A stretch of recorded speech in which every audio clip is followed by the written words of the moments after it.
What's up, VC? DJ Legion here, back with ya. We're gonna do the 2018 vinyl tag, which is the hot new video, I guess, making its way around the VC at this point. Since I haven't bought any vinyl so far this year, this will give me an excuse to do a video. Anyway, I'm gonna have to. I saw Metal Ron's 2018. I saw SMF Captain Howdy's. I saw Cat Moonchild's. Yeah, I've seen a few of these videos up, so I thought, hey, I could do one. So I wrote down the questions here so fast that I didn't bother to do it nice and neat. So I'm going to have to put my eyeballs on to read my own handwriting, I'm afraid, because I was just scribbling down as I was watching Metal Ron's video. Anyway, question one is 20 questions, which is a lot of questions, but let's just get through it. What was the first video you saw in the VC? That would be LJ, Bio Coyote. I saw one of his videos. He was showing some 8-track tapes and some vinyl, I think. And then from that video, I discovered Scott Waters and all the heavy metal VC people, and then started, expanding out from there. The first video I remember seeing in the vinyl community was LJ, Bio Coyote, who hasn't posted in months. Gosh, I miss LJ. He's always got such great videos. But anyway, hopefully he will come back. What is your favorite record discovered through a VC video? Gosh, there's too many to name. But I will show this one because I saw it on two different channels. I saw LJ show this, and I also saw Scott Waters, and that is more Warhead, band coming out of the UK, I believe, on Atlantic Records. Great basic hard rock, 70s rock. And like I said, I saw this on two different VC channels. So I figured, gosh, it must be good if everybody's showing it, and it is a really good album. So, yeah, I picked this up for myself off of eBay, I believe. And now I have a copy as well. Next question. What are your other hobbies? Obviously, reading and collecting books would be one of my other hobbies. Also, pinball machines I like to play, and yeah, I enjoy vintage pinball machines. Those probably my big three: vinyl, books, and pinball machines. So, yeah, as far as other hobby, that would be it. Why did I start collecting vinyl? Of course, I'm the old school guy who collected vinyl in the 70s and the 80s. Sold it all off in the 90s to go with CDs and cassettes. And then, of course, regretted that and got back into vinyl in 2012.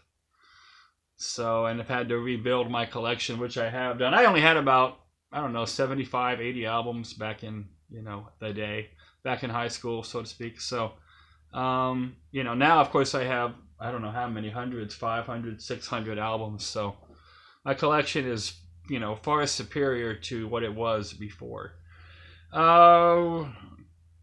Do I play an instrument or am I in a band? I do not play any instruments, and I am not in any bands. I did radio. That was my part. That was my contribution for music. Was I did broadcast radio, did DJing, put together my own radio shows and stuff like that, and that's how I shared my love of music and vinyl and all of that. So I didn't play in a band, didn't play an instrument. Have I ever worked in a record store? No, I have not. I have worked in a comic book shop. That's pretty close. But I've never worked in a record store. They have a bunch of record stores around here, and they do hire from time to time. And that's great if you're, 18, 19, up to, 20, whatever years of age. But, they cannot pay. I'd be doing it out of a labor of love. I wouldn't be doing it for the money. They would not pay anywhere near what my salary or knowledge of music and vinyl is at this point. They just wouldn't pay. They've got tons of 18-year-olds every semester lining up to work for them, so they don't need older guys like me who want twice the money that they're offering per hour. Favorite album from the year I was born. I was born in 1967. And let me tell you, that was a damn good year for music. The first album by The Doors, Jimi Hendrix, Are You Experienced, came out. As well as this one, 1967. Bam. December 1967. I just turned 50 last month. Yeah. 1967 was a damn great year. A lot of great albums, and I came along as well. Let's see. Classic record I haven't heard. Gosh, there's a ton of those. I mean, I haven't heard Bob Dylan's Blood on the Tracks all the way through. I haven't heard Miles Davis, Witch's Brew. I haven't heard Dave Brubeck, Take 5. A bunch of albums I haven't heard that are on my list to get in the years ahead. What is my guilty pleasure record? I hate that question. I hate that question a lot. Guilty pleasure implies something that you are embarrassed to let other people know you're listening to, meaning you care about what somebody else thinks about what you're listening to. That's not me. I don't give a damn what you think, but I'll show this anyway. I'll answer that question. Damn, Liberace. Liberace is the man. I know he's not cool and hip in the VC, and I don't think anybody's shown any of his stuff ever, with possible exception of myself in an earlier video. Yeah, Liberace. Freaking great. Love this guy. Don't care. You can put the hate and judgment on me all you want. Liberace is the man. My strangest record. Gosh, you could interpret that about a gazillion different ways, couldn't you? I'll go with this. Spoken word, More Winnie the Pooh, read by Maurice Evans. I love this record. Love this album. Maurice Evans, by the way, played the Dr. Ape in the Planet of the Apes. I don't know the exact name. And also he played on Bewitched as well, the series from the 1960s. Anyway, Winnie the Pooh, so he's reading off the original novels, and what I love about this is it is pre-Disney. So this is the real Winnie the Pooh, not the Disney version that we are all familiar with. And Maurice here, he's doing all the voices for the different characters and, putting all in the inflection and all that in his voice. So, yeah, this is fabulous. And there's another one of these, because this is more Winnie the Pooh. There's just another one called Winnie the Pooh, read by Maurice Evans. I am going to track down a copy of that and buy it and put it in my collection. So there's my strange album, quote unquote, Winnie the Pooh, spoken word. Show a picture disc. Strange record. Am I still on that? No.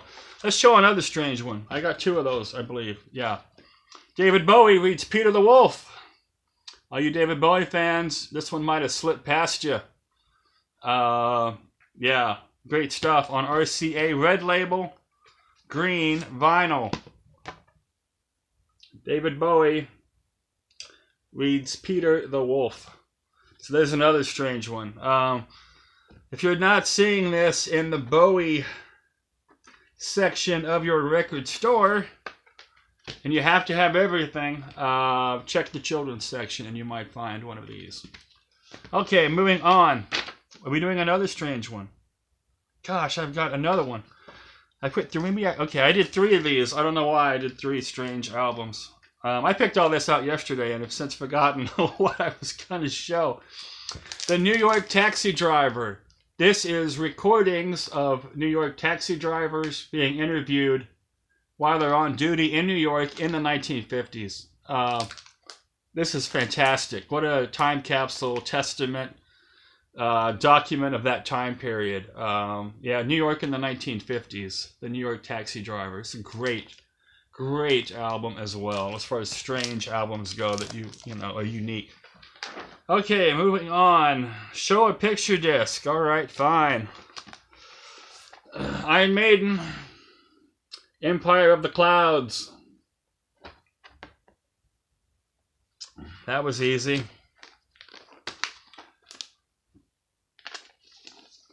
I'll even show another one. What the hell? We're here. Motorhead, Aftershock.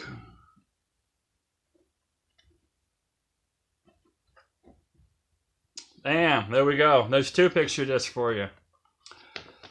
Trying to get through this. Let's see. The best posthumous release, meaning something that came out after somebody had passed away. I pulled two for that. First one is Wendy O. Williams, Fucking Roll. This just came out. Last Record Store Day, I believe, or 2016 Record Store Day, not Black Friday. 2016. And this is 3 tracks. And it used to be, I think it was recorded, does it say, recorded November 24th, 1984, in New York, Brooklyn, New York. And so anyway, this used to be a cassette. If you were in her fan club in the 80s, I guess you had, you know, they recorded these 3 songs and put them on a cassette tape. And so it took all this time from like the mid 80s to 2016 before these finally got released again on vinyl. So yeah, and she died in, oh gosh, the early 90s. I don't know. Well, she committed suicide, sadly enough. I don't know. It was in the 90s. I don't know the year exactly, but so yeah, there's definitely a after she passed away. Also, I'll show this one, Elvis in Concert. This came out in 1977 after he died. He died in August 15th, 1977. And then later that year, probably around November, so it was in time for the Christmas season, RCA released Elvis in Concert, which had what they had recorded on tour. He toured in June of 77.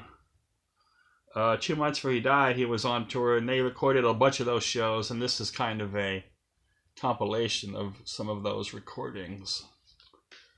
So, there we go. All right, next question, which is question number 13. Now we're getting through them. What artist do I compulsively collect? That would be the mighty Plasmatics. Their stuff is hard to get, and it's expensive when you find it, especially the original stuff. But yeah, love the Plasmatics. So I was stoked when I saw Metal Ron's video and he held up this album. Yeah, Plasmatics. This is the artist that I mean, if I see something, I have to pick it up because it's these guys are awesome. Let's see. Best blind buy, question 14. I want to go with this one here, Organ Grinder Swing by Jimmy Smith. I was at the record shop flipping through the jazz. This looked interesting because it's on Verve Records, you see there. And it was a Japanese press, pressed in Japan.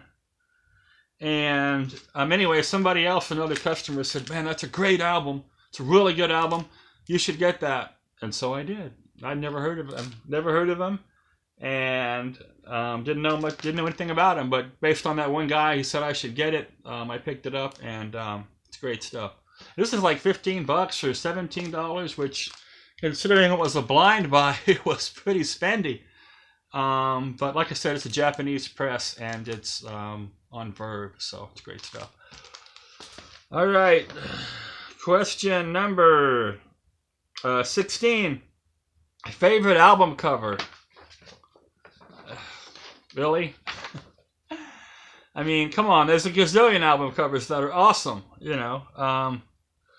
I'll show a few that I think are really great. This is Warlock, Triumph and Agony. Look at this artwork. Amazing. Amazingly great artwork. Even the back is fabulous. Sorry for the glare there, but I'm bagging all these. Sorry. being lazy today. I'm in a bit of a mood this weekend, so if I curse on this video, I try never to curse in my videos, but anyway. Yeah, this is a great cover, and I'll show you another one here. Once again, going back to the Mighty Plasmatics. Friggin' amazing cover, even though this is a photograph and not a painting or an illustration. The logo itself is incredible. The design is fabulous. Yeah, the Plasmatics, once again, awesome band. Let's see. Name a musician you've met. Oh Lord. I've met everybody and their dog because I did radio. I will go with, let's see, who have I met? I've met all 4 members of Cinderella. There they are. Met all 4 members of Poison, because I came through in the 80s. I met Sammy Hagar at the airport in Oakland. Bumped into him. That was that was freak luck. Who else? I met Eric Singer from Kiss at a drag race down in Southern California. Top Fuel Dragsters, National Hot Rod Association. Met Paul Stanley from Kiss just a few years ago, actually. He signed I think 2014. He put out an autobiography and did a book tour, and he did a special interview here in San Francisco, and I went to that. And got to meet him afterwards. Gosh, I met Dale Watson. You know, I don't know. I can't even remember them all, but those are the ones that just come to mind right away. Paul Stanley, obviously, and all of Poison, all of Cinderella. Yeah, you know, a bunch of that kind of stuff. Sammy Hagar. Let's see. Next question. Record with sentimental value. I will show 2. This one I just got about a year ago. Not even that long, I think. Waylon Forever reissue. Billy Hurst sent me this. Record Store Day. 2016 or 2017? I don't remember. Probably might have been 2017, actually. They only pressed 300 copies of this, and I knew I wasn't going to get one. I was like, it's on my want list, but there's no way one of those 300 copies is coming to San Francisco, California. No, they're all going to be distributed, you know, in the South, in the Midwest. And of course, they didn't come out here, but he got some copies from a friend and sent me one. And he, of course, lives in, I think, in Missouri area, so the South. Yeah. So that was way cool of him. It really meant a lot to me to get such a, you know, hard to get rare album, only 300 made, and he got one and sent it to me. That was like, it blew me away. And this one here also is my other one, Ace Frehley, Trouble Walking. This was the first album my wife ever bought me. She doesn't buy me that much vinyl because I spend enough money on it myself, which she reminds me of. But anyway, she bought me this. Flipping through the record store in Berkeley at Rasputin Records, which is one of the bigger shops in this area. And this was in the Kiss section. And man, you don't see this on vinyl. You just don't see this on vinyl. It's the only copy I've ever seen. Never have seen one since, and she bought me this years ago. And it was like $9. I said, man, and she hooked, and I didn't have any cash in my pocket on that particular day, but she bought it for me because I was stoked to find it. So yeah, first record my wife ever bought me. And I think at that time we weren't married yet. We got married in 2013. August of 2013. I don't think that we were married. I think she picked me this up in 2012. Maybe. Yeah, we might not have been married when she bought me this. All right, Blind Spot. Is that the next one, I believe? No, I don't have the Blind Spot. Did I skip that one? That was 15. What was the Blind Spot artist? I skipped that one. There's too many damn questions. See, I told you I'm in a mood. Blind spot artist. I'll go with that. We'll come back to the other ones. I have two. And okay, blind spot artist. Once again, what the hell does that mean? But this is how I interpreted it. I interpreted it as a band that everybody missed, right? Everybody missed. And then a bunch of other bands came along who ripped them off and used their shtick and their gimmick, so to speak, or used their style. And those bands went on to huge success. Usually the pioneer, the first one to do something, is just a little bit ahead of their time. And then later, 5, 6, 7 years later, that's, that gimmick, that whatever it is, that's huge now. And like all these bands are doing it. And they go on to big success, but the original group are, they're working day jobs. And I have two bands, so that's what I describe as a blind spot artist, an artist we just didn't see. They were in the blind spot. All the other artists we got, that came along later. And my blind spot artist, I have two. One is the New York Dolls. You were in 1973 and 1972 in New York City, and you were at a New York Dolls show. Everybody from Kiss to Aerosmith to Twisted Sister was in the audience. And, these guys kind of they had a couple of albums that came out on Mercury, but they kind of imploded by 1975, 76. They were done. They were regionally successful, but they never broke into any huge fame. And they have a glam look, about them. They're wearing, a feminine type of style. And by the 80s, Motley Crue, Pretty Boy Floyd, Poison, Cinderella, Rat, everybody was glammed out and making millions, selling albums, selling out arenas. These guys were, these guys were working day jobs trying to make rent.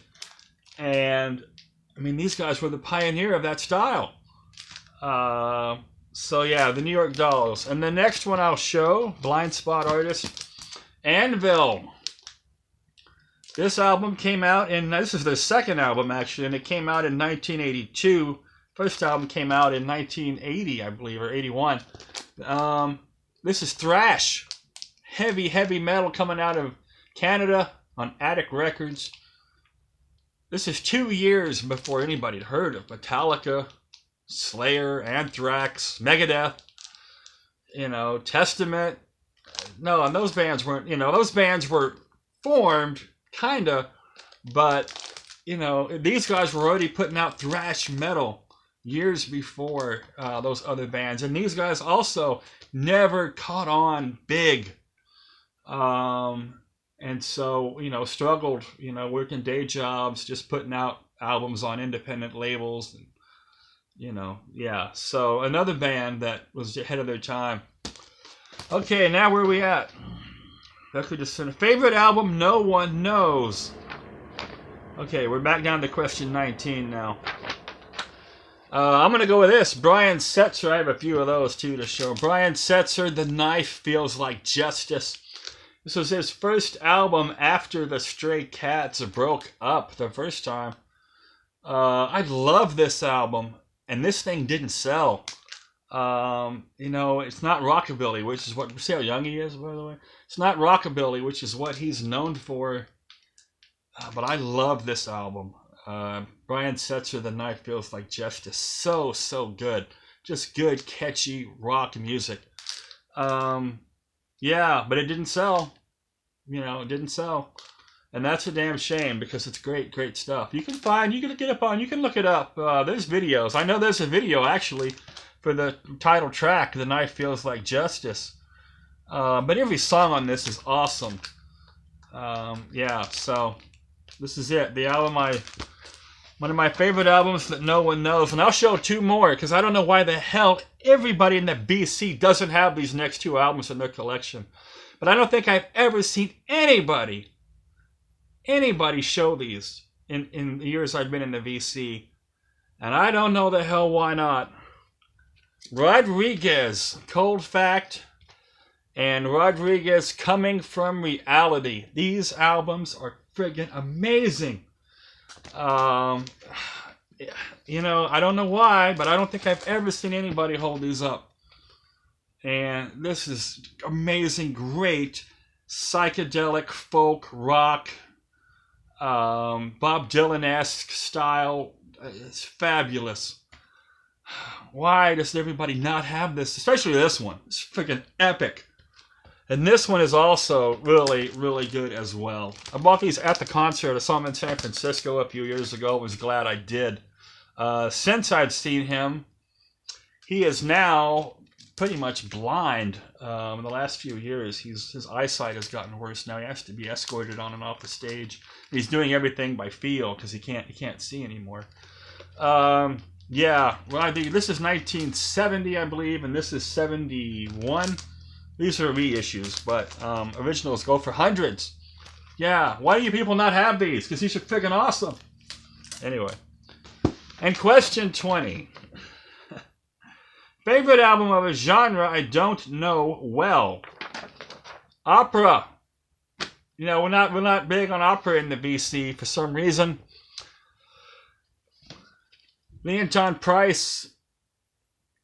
This is an African-American female opera singer coming from the South.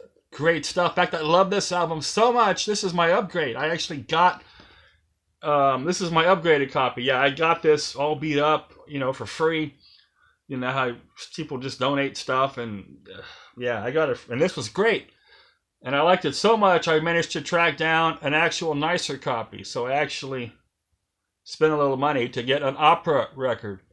Yeah, there we go. There's my genre that I don't know that well, opera. I mean, I know Andre Bocelli, obviously, and Placido Domingo, and, you know, a few of the bigger people, Sarah Brightman. But yeah, not you know, I'm not into it, obviously. But yeah, so there you go. Leontyne Price. Yeah. Opera. There it is, man. Vinyl Tag 2018. All right. 2018, what I'm doing with the channel is not that much. Not going to be doing that much with the channel this year.